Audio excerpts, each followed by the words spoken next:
Good morning सांग माने अधिकांश लोक बोईतालू को कखारु कहते। चलतु आमे से कखारु रे गोटे डिश बनैबा। तमे कखारु को गोटे ग्रेटर साहाय्य ग्रेट करि नबा। सांग माने मु ए कखारु रे आज कढ़ी बनैबी। देखंतु प्रथमे मु सबु कखारु को एम्ति करि देइछि। यदि आपण माने दही कढ़ी खाइबा को भल पांती ताहले वीडियोटी को लास्ट पर्यंत देखंतु।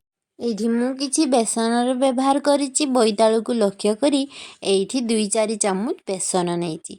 ताकू किछि समय भल भावरे भाजी नबा।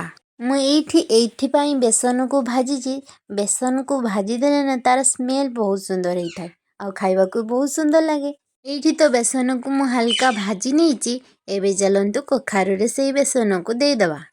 एबे सेथिरे स्वाद अनुसार लूण, हळदी गुंड, लंका गुंड, जीरा गुंड पकेई दबा। माने मु एठी पानी रो व्यवहार जमार भी करिनी काहेकि ना मु कखारु कुरिला समय रे मु पानी तक को बाहर करि नथिली आ भलो से धोई की मध्य करिथिली। एबे तो भलो से गोळेई देइछि। एबे ए सब को आपण जेंति शेप दबा को चाहिबे शेप दे देबे। जदि हाथ को चिपचिप लागे टिके तेलर व्यवहार मध्य करि परिबे। जेहेतु मते गुलाब जामुन भल लागे सेई पई मु एठी गोल शेप दे दीची। देखंतु केते सुंदर गोल गोल करि दउची। आपण माने मध्य एम्ति गोल करि नेबे।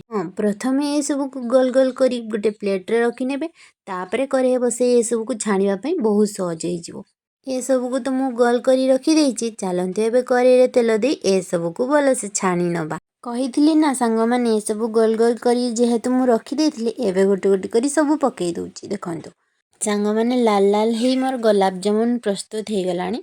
हाँ जदि चैनल ले नुआ अछंती चैनल टी को सब्सक्राइब करबा सहित गोटे लाइक करबा को अनुरोध रही। माने मु एठी घुळ दही नेची आपण चाहिले बसा दही रे मध्य करि परिबे। सेथिरे लूण, हळदी गुंड, जीरा गुंड रे भलो से गळे दबा। एबे छुंको देई दबा। छुंको दबा पई भुरसुंगा पत्र, सुखिला लंका, पंच फुटण, रसुण लंका छेचा को व्यवहार करिछि। सेथिरे आउटी कलर आसिया पई हाफ चामच लंका गुंडर व्यवहार करिछि। ए सबु भल भावरे भाजी ही गला परे आमे गोळेई रखिथिबा घुळ दही को एई समय रे छुंको दे दबा। ए सबु छुंको दे साला परे जमार भी कोसणी बंद न करी घुरेई चालुथिबे नहेले ए सबु छेना छेड़ी जिवो आउ खाइबा को जमार भी भल लागिवनी।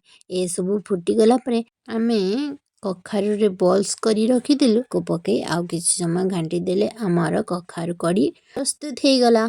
घरे निश्चित बनेई खांतु। हाँ कखारु कढ़ी भल लागिथिले गोटे कमेंट को मोर अपेक्षा रहिला। आपण माने निश्चित कमेंट करिवे मु जानिछि ओ गोटे शेयर करि दियंतु। धन्यवाद।